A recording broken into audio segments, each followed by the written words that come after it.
Bom dia, pessoal. Oi. Bom,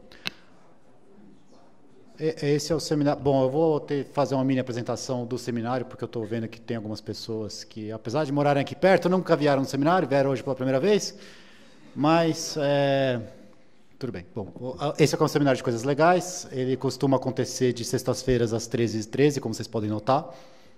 Mas hoje não, né? Hoje vai ser numa quarta-feira às 11h11, mas seguindo algum padrão de horário.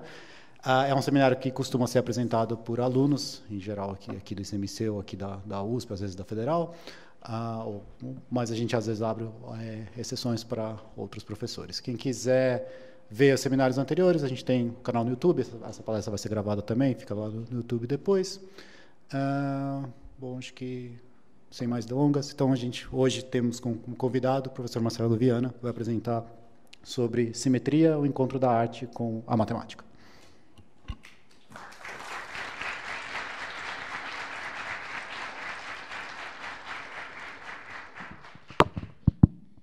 Obrigado. Eu fui avisado que eu tenho que falar em 2 microfones ao mesmo tempo, vai ser uma experiência nova para mim. Bom, muito obrigado pela oportunidade de estar aqui. Eu confesso que eu nunca falei num seminário sobre coisas legais, embora acredite que já tenha falado sobre coisas legais antes. Essa apresentação aqui é uma tentativa de responder a um desafio que me foi colocado um tempo atrás. Eu recebi um convite, uma convocação da professora Helena Nader, em particular, para falar num evento em São Paulo, lá no Instituto de Estudos Avançados, da USP, para um público que era essencialmente um público de humanidades, e me pediram para falar sobre a importância fundamental que a matemática tem na arte. E vocês podem imaginar o desafio, porque, né, a minha reação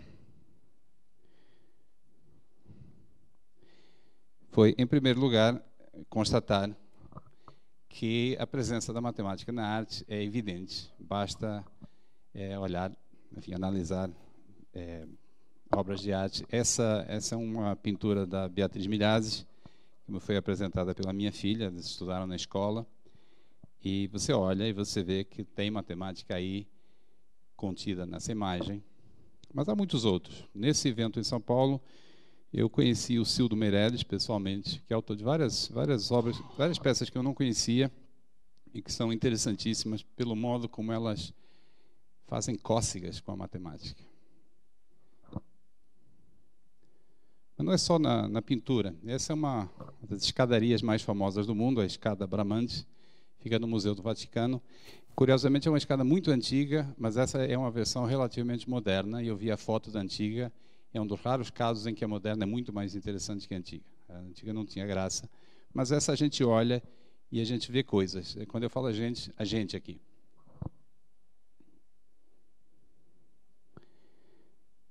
O Alhambra. O Alhambra está cheio de matemática. Em algum lugar.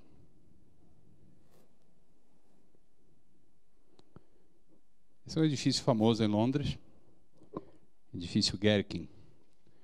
Também é evidente, olhando para a imagem, que há matemática na concepção desse edifício. Uma área em que eu me sinto particularmente inseguro é na música. Eu não tenho nenhuma formação musical, é uma das coisas que eu mais lamento, mas há várias composições musicais em que você consegue, mesmo sem essa formação técnica, identificar a presença da matemática. Se tiver tempo ao final, eu vou passar um pouquinho do Canon per tonus, do Bach, que é um modelo excepcional de como a matemática serviu na concepção da própria... o Canon per tonus é uma espécie de espiral infinita em música. Absolutamente extraordinário.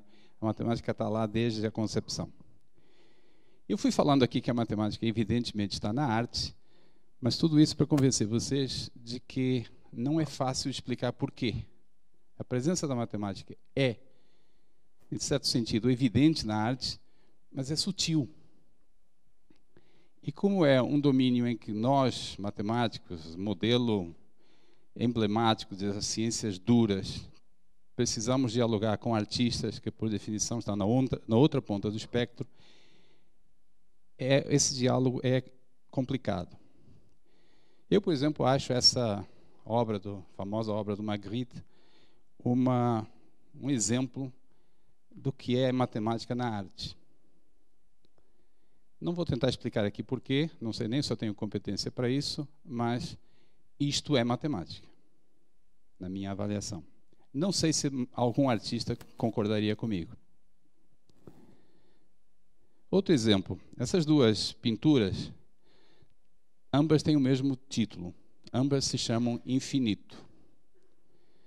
Anos atrás eu tive uma conversa com um artista bastante famoso, cujo nome eu não vou apresentar aqui, que me disse muito feliz que ele estava habituado a fazer curadoria de obras, pinturas, que tinham muita matemática. Por exemplo, mês passado tivemos aqui uma exposição de zeros e infinitos. Com isso ele queria dizer um monte de quadros como esse aqui. Já eu, e acho que vocês vão concordar comigo, eu vejo muito mais infinito e muito mais matemática na outra pintura.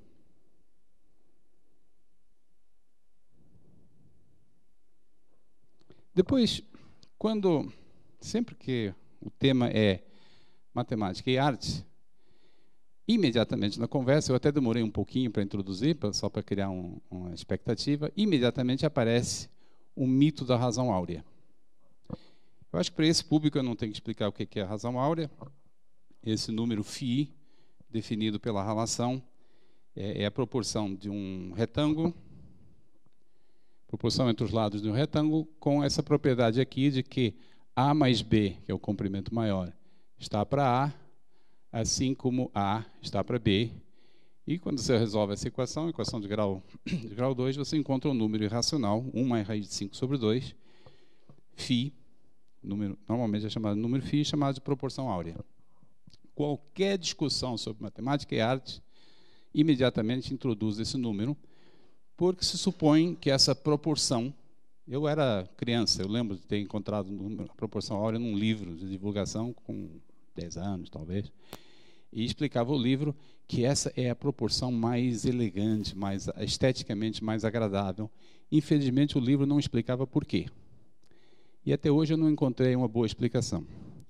O pior é que a razão áurea está diretamente relacionada com os números de Fibonacci, e com isso ela adquire uma outra dimensão. De fato, os artistas não chamam a razão áurea, chamam de divina proporção.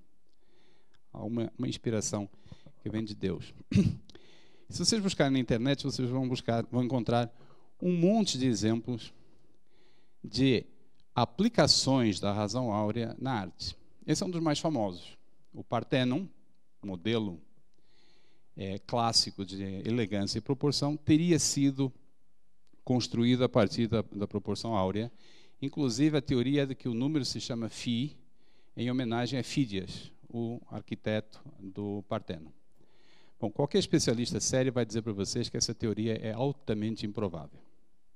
É impossível provar que seja falsa, mas a primeira vez que o número Φ, a proporção áurea, aparece citado na literatura grega, é entre 150 e 200 anos depois do Parthenon ter sido construído. Mais do que isso, o Parthenon está cheio de matemática, mas é uma matemática muito mais sutil, muito mais profunda, muito mais interessante do que 1 mais raiz de 5 sobre 2. O Parthenon, nós sabemos hoje, ele parece elegante porque ele foi construído de maneira deselegante. As colunas dele parecem verticais porque elas não são verticais. O arquiteto teve a genialidade de saber que uma coisa é o que você constrói na pedra, a outra é o que o olho humano vê. E construiu errado para ser visto certo. Levou em conta a proporção de onde o Parthenon seria observado, etc. Então tem um monte de matemática aí. Mas não é provavelmente a razão áurea. Tá? Aliás, se vocês notarem, a pessoa que fez essa imagem aqui para ajustar a razão áurea ao perfil do Parthenon se esforçou bastante para dar certo. Por exemplo, incluiu 2,5 degraus, não foi 0, não foi 5 degraus, incluiu 2,3 degraus para dar certo. E, invariavelmente, quando você vê a presença da proporção áurea na arte, tem uma grande dose de boa vontade. Tá? Vamos ver alguns exemplos. Torre Eiffel. Isso aqui usou até a chaminé da Torre Eiffel para dar certo na proporção. Esse é o máximo, né? O Taj Mahal. Olha onde passa o lado de cima do retângulo para dar certo. Tá? Todo mundo concorda que o Taj Mahal é lindo, mas não é por causa da razão áurea. Daqui a pouco eu vou dizer por que é. Além do amor, claro. Esse é um exercício que alguém fez para mostrar que a Mona Lisa foi toda feita com a divina proporção. Nós sabemos que o Da Vinci usou a divina proporção explicitamente em algumas das suas pinturas, mas nada disso é real. Isso aqui é uma dose de muita dose de boa vontade. E quando você começa com essa boa vontade toda, você encontra a proporção áurea, os números de Fibonacci, por toda a parte. Olha só como está bem ajustada essa espiral aí ao perfil da concha. No reino animal. No reino vegetal. Dá para ver que foi precisamente desenhado em cima da espiral. No universo. Tá? Você vê perfeição no universo. Aliás, se você procurar com muito cuidado e muito boa vontade, você vê perfeição em qualquer lugar.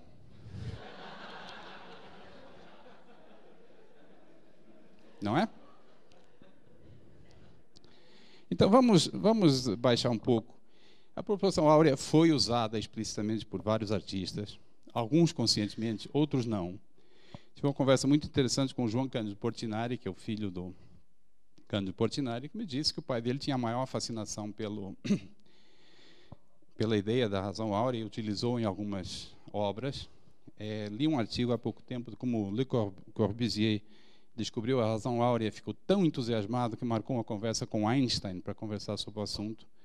Segundo o relato, Einstein ficou muito menos entusiasmado do que ele. E Da Vinci, como eu mencionei, também usou explicitamente a razão áurea em várias obras. Então, não é que não exista. Por um lado, que é muito menos relevante do que a gente imagina. Muitas vezes esse uso é inconsciente, é um pouco forçado. E o barato da razão áurea é que é 1 mais raiz de 5 sobre 2. Não é 1 mais raiz de 5 sobre 2, mais ou menos 10%. E para um artista pode ser.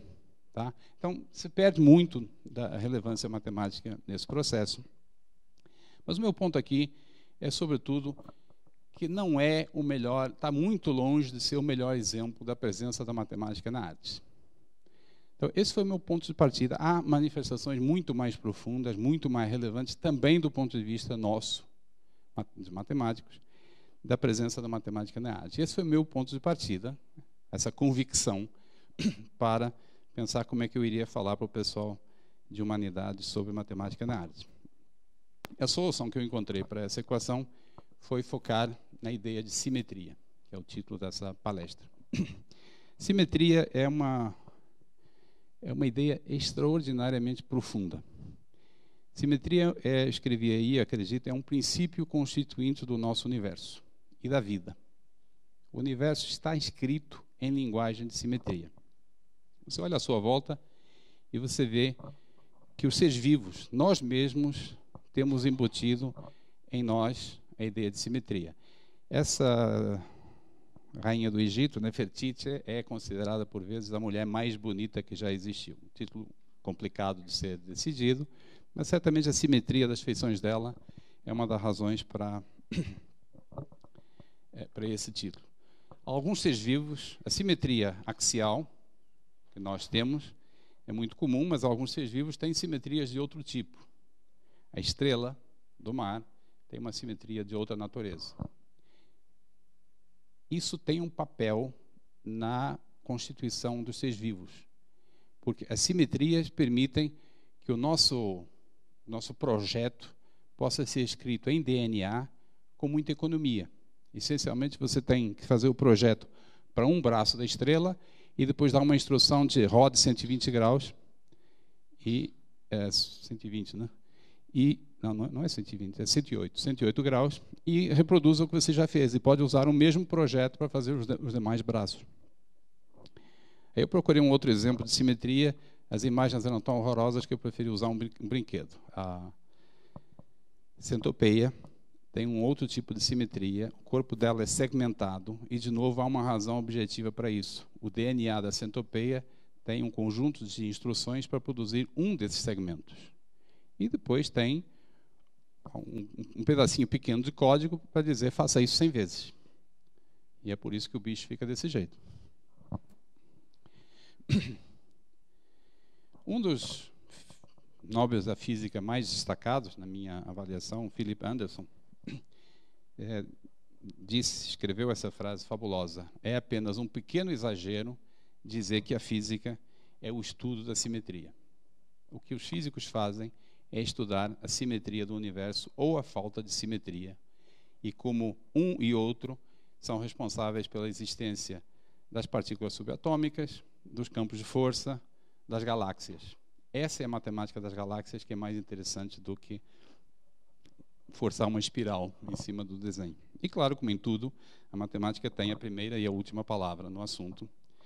E a primeira e a última palavra é o teorema de Amenada, que diz que quando um sistema, a cada simetria que um sistema possua, está associada uma grandeza física que é preservada pela evolução do sistema. Por exemplo, se a equação que descreve o sistema é autônoma, não varia no tempo, então o sistema preserva energia. Se as equações do sistema são invariantes por rotação, então o sistema preserva o momento angular. A cada simetria está associada uma quantidade física. Então peguei alguns pontos, algumas ideias fundamentais para explicar por que eu digo que o universo é constituído em cima de simetria. Por essa razão, evidentemente, simetria tem um protagonismo na arte. Porque a arte é uma produção do ser humano e o ser humano está imerso nesse conceito de simetria. O que faz o Taj Mahal lindíssimo é a simetria que foi embutida na construção. E essa foto é particularmente feliz porque mostra que há dois tipos de simetria na foto. Simetria axial em relação ao eixo vertical. Observem que o próprio jardim foi feito para acentuar os traços simétricos do Taj Mahal, mas também a foto explora uma simetria em relação ao eixo horizontal com essa reflexão na água. Uma das pinturas mais famosas, Volta da Vinci, A Última Ceia. O uso da simetria na construção dessa imagem é gritante. O pintor decorou a sala de modo simétrico, organizou os apóstolos em grupos simétricos, tudo isso para fazer com que, quando a gente olha para a pintura, a única coisa que a gente vê é o personagem central. O personagem central que está isolado dos demais, essa é a última ceia, Cristo sabe que vai morrer, e o quadro transmite a força da solidão desse personagem às vésperas do tormento. Simetria é usada como um instrumento para transmitir essa mensagem com a força que tornou essa pintura um modelo por séculos. Bach realmente usou matemática nas suas composições, e esse é um exemplo simples de uma peça, essa eu não escutei, de uma peça musical que tem simetria em relação ao eixo horizontal. Se vocês olharem, a pauta aqui em cima é o exato simétrico da pauta aqui embaixo. Isso é uma fuga. Eu não consegui saber qual é o número dessa fuga. Tem alguma coisa escrita aí, mas eu não consigo ler. Que foi toda construída em cima da ideia de simetria. Bom, o que a gente tem que se perguntar, depois de ter falado durante 19 minutos sobre simetria, é o que é simetria. Claro que eu procurei, o primeiro lugar onde eu fui procurar foi no dicionário. E os dicionários, de um modo geral, concordam em associar a ideia de simetria com a ideia de equilíbrio, a ideia de beleza, a ideia de harmonia. Para efeitos dessa apresentação, eu vou focar no quarto significado da palavra simetria, que é o mais matematizado, o mais preciso e que ajuda, eu acho que facilita para essa minha apresentação. Simetria é invariância sob a ação de uma ou mais transformações do espaço ou do plano, do espaço em que a figura vive, do espaço em que a obra vive. Vamos exemplificar. Essa é a primeira experiência que a gente tem na vida com simetria. Isso eu vi acontecer com meus filhos. Primeira vez que eles se viram no espelho. É uma pena que a gente depois não lembra. Deve ser uma experiência fantástica ver outro Marcelo do outro lado, olhando para você e normalmente sorridente, assim, amigável, né? Essa é a simetria por reflexão. Essa figura não muda se vocês fizerem uma reflexão em relação ao plano do espelho. Aqui é um exemplo um pouco mais complexo. Essa figura tem simetria por reflexão, mas existem 4 eixos de reflexão. O eixo vertical, o eixo horizontal e 2 eixos diagonais. Qualquer deles pode servir como eixo de reflexão e esses eixos se cruzam num ponto. Esse é um azulejo árabe, tem vários eixos de reflexão. Vocês podem identificar, por exemplo, esse, por exemplo, horizontal, e esse aqui também. E esses eixos se cruzam em pontos diferentes. Então, você pode ter uma riqueza ainda maior de simetria, de composições de simetrias. Mas nem tudo é reflexão. Nós também temos simetria por translação. Se você deslocar essa figura na horizontal ou na vertical de modo apropriado, a figura não muda. Se deslocar exatamente de modo que o zigue-zague preto de baixo passa a coincidir com o do meio, a figura não é alterada. Simetria por translação. Adoro essa imagem, chama Triskelion, e é o escudo de armas da ilha de Man, que é uma região autônoma do Reino Unido. A única simetria que essa figura tem é por rotação de 120 graus. Ela não tem nenhuma outra. Se você rodar em 120 graus, evidentemente a figura permanece a mesma. Mais uma composição musical, essa é de Webern, é um pouquinho mais complicada do que a do Bach, há pouco. Ela tem, ao mesmo tempo, simetria por reflexão e por rotação também. Então, vocês veem que os artistas, de fato, usam matemática nas suas composições, e, em particular, os músicos usam de um modo, alguns músicos, de modo que é até difícil de prever qual é o efeito. Fica agradável essa composição. Essas aqui eu não tive chance de escutar. Então, agora eu vou ficar um pouquinho mais matemático. Como é que nós podemos representar simetrias de um modo matemático, que nos permite, em particular, começar a analisá-las? E há várias maneiras de fazer isso, há várias notações. Eu vou focar numa que não é a mais popular, mas é a nossa, a notação preferida para simetrias, desenvolvida por 2 matemáticos que dispensam a apresentação, o Bill Thurston e o John Conway. É chamado na terminologia orbifold notation, e é uma notação que usa esses símbolos aí. Os números inteiros, naturais, 1, 2, 3, etc. Um símbolo particular chamado espelho, que é representado por um asterisco. Isso é a notação do John Conway, que é um comediante. Ele chama o X de milagre. Depois eu vou explicar por quê. Chama o O de espanto. Eu vou dar exemplos do que esses símbolos significam. E o infinito, que nós vamos também ter exemplos. Cada um desses símbolos corresponde a uma... Lembrando que simetria significa invariância por transformações, cada um desses símbolos descreve as possíveis transformações. Espelho, asterisco, significa que há um eixo de simetria. Se você coloca um asterisco na representação da simetria, significa que há algum eixo, nesse caso, esse eixo vertical aqui.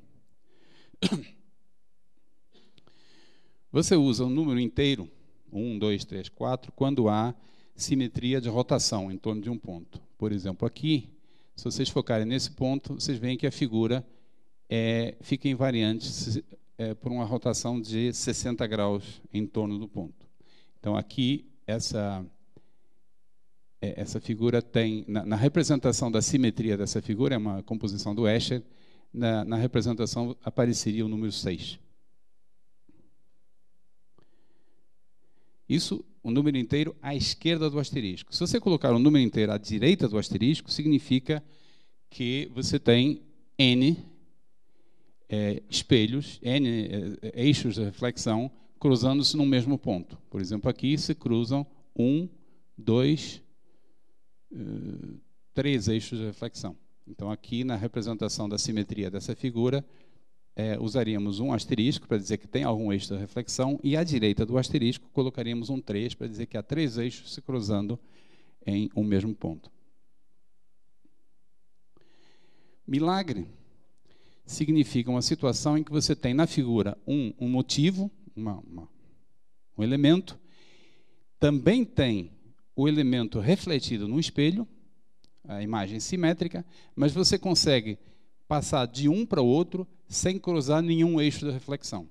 O milagre é você conseguir ir para o outro lado do espelho sem cruzar o espelho. Tá? Por isso que o Conway chama de milagre.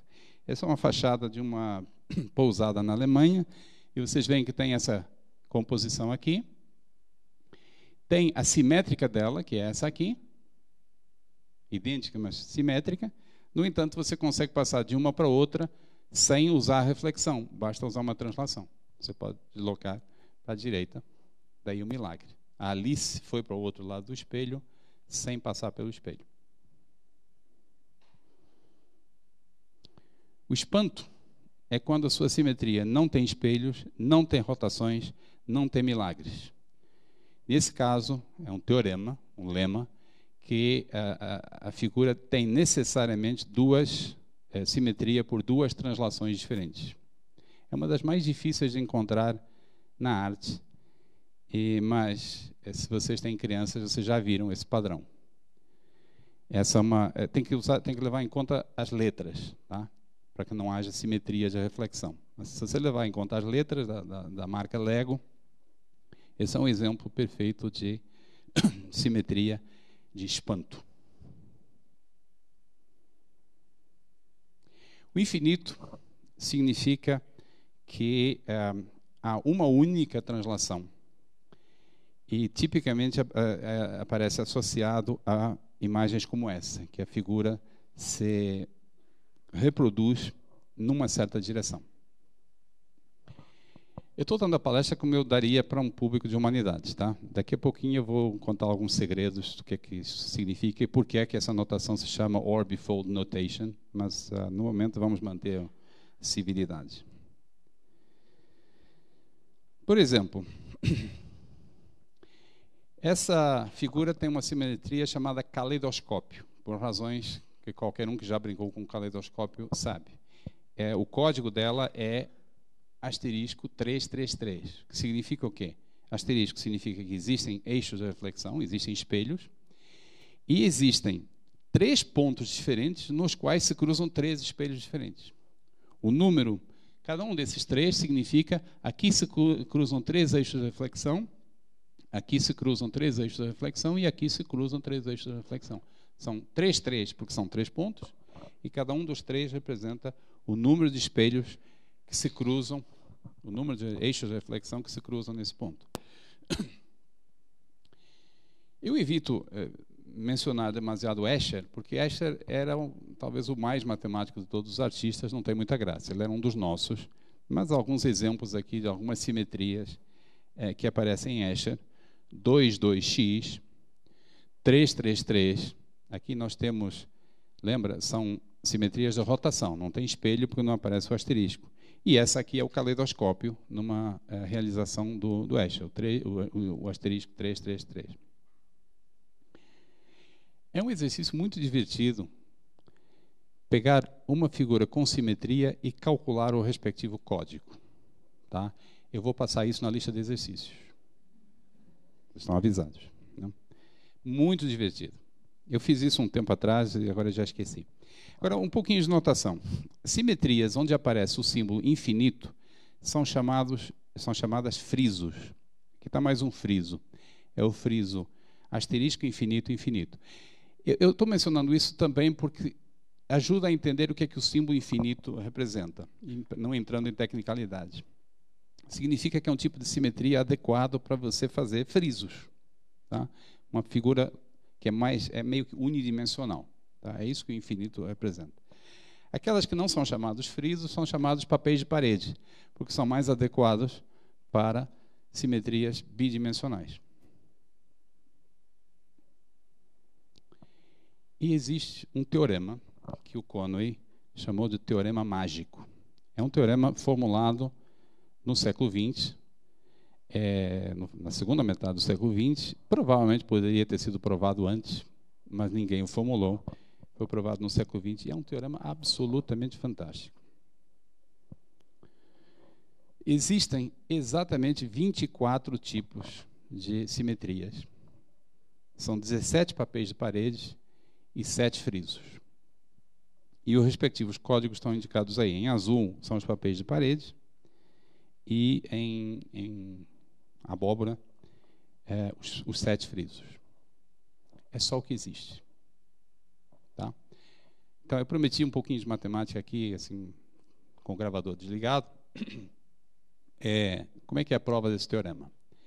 Essencialmente, você começa com o plano. Você tem um grupo de transformações que preservam a sua figura, o grupo de simetrias. Você faz o quociente do plano por esse grupo de simetrias e você obtém, vamos chamar de uma superfície. Na verdade, não é uma superfície, é uma orbifold. É uma superfície com alguns pontos particulares. Eu não sei qual a tradução de orbifold, ainda ninguém usou. Eu participei em junho numa palestra na cidade do Porto, um encontro de matemáticos portugueses no exterior. E apesar que era todo mundo português, todas as palestras foram dadas em inglês. E a desculpa foi que o primeiro palestrante disse: por favor, não me obriguem a traduzir orbifold. Você começou com o plano, quocientou pelo grupo de simetrias, obtém uma orbifold. Essa orbifold, essa pseudo-superfície, é aparentada com a esfera. Significa que a característica de Euler tem que ser igual a 2. Você pode relacionar a característica de Euler com os tipos de transformações do grupo de simetrias. Você diz, olha, só são permitidas transformações que resultem numa orbifold com característica igual a 2. E você vai ver quais são as possibilidades, e são 24. Essa é a prova do teorema. As ideias são relativamente clássicas, mas isso só foi formulado de maneira explícita pelo Thurston e pelo Conway. Essa é a transparência mais espetacular de toda a apresentação, do meu ponto de vista, mais ainda do que o teorema mágico. É que a humanidade vem fazendo arte, no bom sentido, há milhares de anos. E, naturalmente, vem se inspirando em simetria para fazer essa arte. E quando você olha as obras já na antiguidade, todos os 24 tipos de simetria que existem apareceram muito antes do teorema mágico, apareceram em obras de arte. Por exemplo, os 7 frisos aparecem em cerâmicas encontradas na Suméria e datadas de 5.000 a.C. Então, aí, tudo isso são decorações de verdade de cerâmicas encontradas nas escavações da Mesopotâmia. Todos os 7 frisos. Por que não encontraram 8 frisos?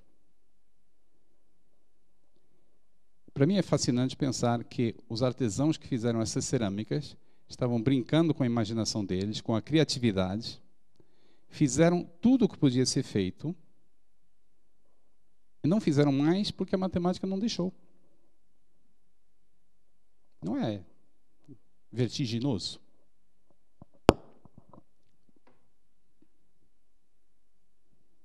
Tem, inclusive, isso eu li, eu não conheço em primeira mão. É um jarro encontrado na Grécia, que está decorado com frisos, e alguém suspeitou que talvez tem mais do que um friso, e alguém suspeitou que talvez tivesse os 7 representados num mesmo vaso. Resulta que estão 6. Mas o vaso representa um guerreiro grego com um pé apoiado na representação, na decoração, apoiado num vaso. Tem um vaso na decoração do vaso. E olhando com cuidado, com uma lupa, você descobre que nesse vaso está o 7º friso que falta. Impressionante, né? Então, isso aqui resume por que eu fico tão fascinado com isso aí. Os artistas que construíram esses padrões na arte não sabiam muita matemática, ou pelo menos não sabiam que sabiam. E, no entanto, exploraram toda a paisagem, toda a topografia que a matemática agora nos diz que existe. Mas a gente não precisa ir até a Mesopotâmia, não precisa ir até 5.000 a.C. Nós temos exemplos muito mais próximos da gente. Esse aqui está próximo de mim. O calçadão de Copacabana. É um exemplo de simetria 2,2 asterisco.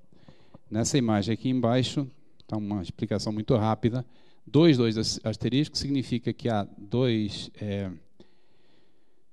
pontos de rotação de 180 graus. Esses pontos estão marcados em azul. E também há um espelho, e o espelho está marcado aqui em vermelho. Aí o 2,2 asterisco. Eu, quando fiz essa palestra em São Paulo, na minha ignorância carioca, dei esse exemplo e passei outros exemplos, e é claro que na mesma hora me fizeram a pergunta que vocês já devem estar pensando. E a calçada paulista? Eu tive que exibir a minha ignorância, eu não conhecia, mas me precavi, e hoje a calçada paulista aparece aqui. É simetria 2222. Significa, essa eu estudei, tá? Na volta no táxi, volta para o aeroporto, para Congonhas, eu estudei, ainda mandei um e-mail e dizer, gente, já calculei, o 2222. Os 4 pontos de simetria são esses 4 aqui. É claro que eles depois se reproduzem no resto da figura, mas você só coloca o mínimo necessário. E são, cada um deles, pontos de rotação, de simetria por rotação de 180 graus. Tá? Você pode girar essa figura em torno de 4 pontos diferentes, 180 graus, e ela é preservada. Mas se você quer realmente se imergir nisso aí, tem que ir a Lisboa. Em Lisboa existe atualmente a Rota da Simetria. É de lá que é de lá que a coisa toda vem. Existe uma rota lá na Baixa Lisboeta que você pode visitar diversas manifestações de simetria nas calçadas de pedra portuguesa. Isso aqui é a Praça dos Restauradores, simetria 4442. São 3 pontos de rotação, tá? Um com rotação de 90 graus, outro com rotação de 90 graus e outro com rotação de 180. Eu confesso que eu não lembro já qual é qual, mas acho não tenho certeza, mas são esses 3 pontos aí marcados em azul. Essa eu não conheço pessoalmente, o adro da Capela de Santo Amaro tem simetria asterisco 2222. Não é a mesma que a Pedra Paulista, que é a calçada paulista, porque também tem espelho, também tem simetria, também tem reflexão. Essa é na Ilha da Madeira, na praça do município, na capital, Funchal, simetria asterisco asterisco. Significa que há 2 eixos de simetria, eles não se cruzam, e são esses 2 eixos de simetria que estão representados aqui.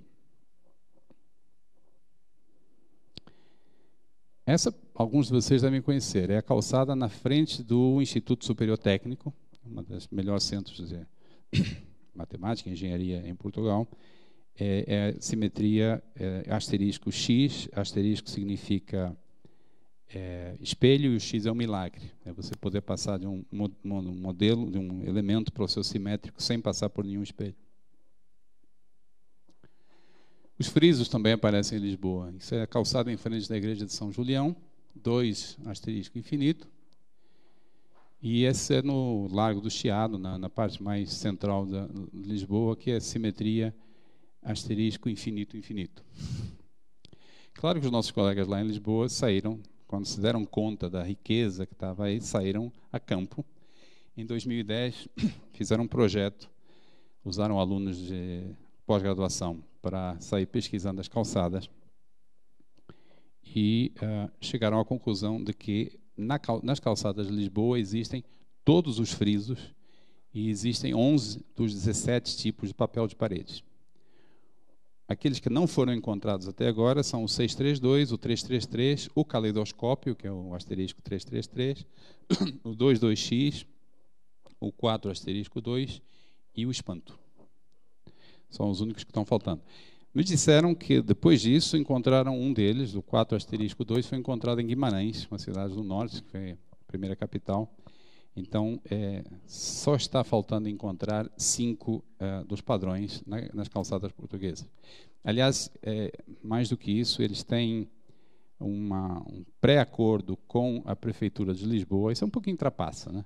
De aqueles que estão faltando, vamos construir. Tá, eu acho um pouco trapaça, porque a graça toda é que isso foi feito por pedreiros. Essas calçadas são feitas por pedreiros. E, ao mesmo tempo, é um hino à criatividade humana, à inventividade, e uma declaração da importância que a matemática tem. A única coisa que pode limitar a criatividade humana são teoremas. Bom, eu tenho certeza que depois disso vocês ficaram empolgados. O Brasil está cheio de calçadas de pedra portuguesa e a partir de agora tem um monte de detetives aqui para procurar os padrões que faltam lá, para a gente contar vantagem. Aqui vocês não têm, mas a gente tem. Então, aqui estão algumas representações dos padrões que faltam. O 632 é, por exemplo, o padrão de simetria desse entrançado. O caleidoscópio é curioso, né? O caleidoscópio é uma simetria com a qual a gente tem muito contato, se brincarmos com caleidoscópios, mas é raro de encontrar. O 333, o 22X, isso é uma calçada que eu já vi, né? Só não vi em pedra portuguesa, mas isso aqui todo mundo já viu, né? E, como eu falei, o espanto, que é representado, por exemplo, pelo padrão dos tijolinhos Lego. Então, eu desejo a todos muito boa busca e, para ajudar na preparação, alguma referência. É um livro fabuloso escrito pelo John Conway, que conta tudo o que eu deixei de fora aqui por falta de tempo e fora de contexto. Em particular, discute essa questão também em dimensões superiores. Eu foquei exclusivamente em dimensão 2.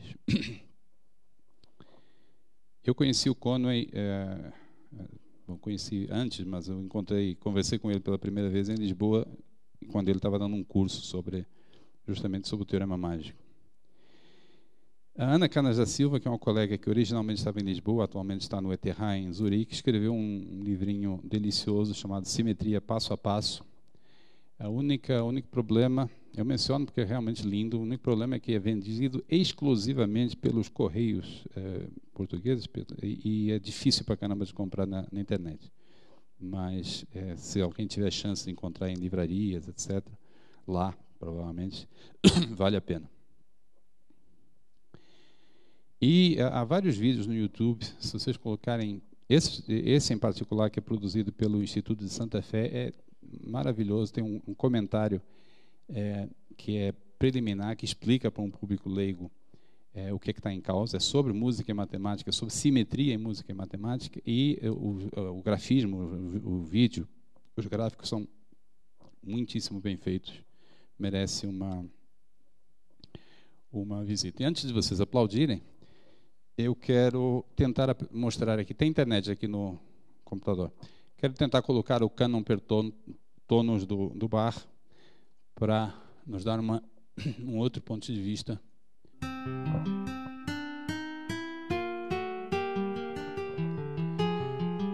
Essa peça, vou deixar vocês escutarem um pouquinho, depois eu falo.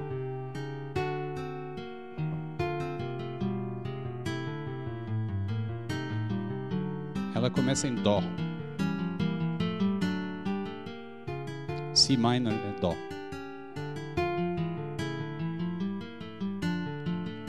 E agora ele executa a mesma coisa, mas a voz principal passou a Ré. Há uma voz acima e outra abaixo. Estou falando aquilo que eu não entendo, tá? Mas há uma voz acima e outra abaixo. A principal passou a Ré, que é o D minor.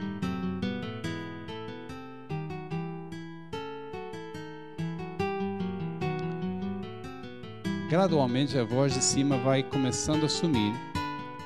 E em algum momento, que eu não sei qual é, entra uma voz por baixo. Agora está em Mi.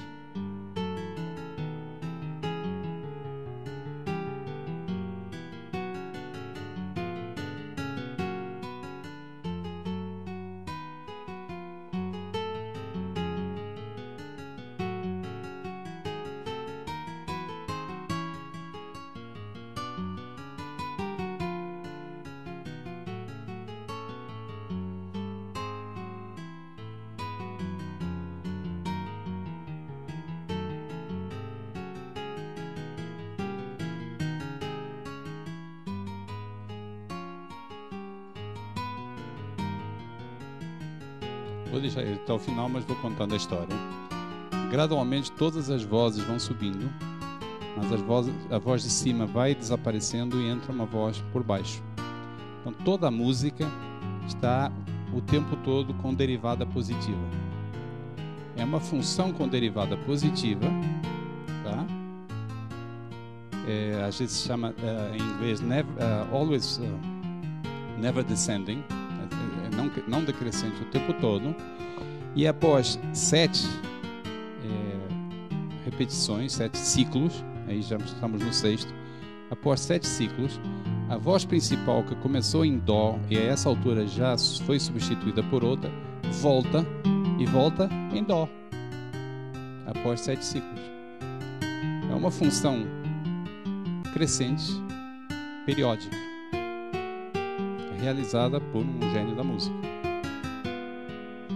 Agora já voltou back where we started. E agora vocês podem aplaudir. Obrigado.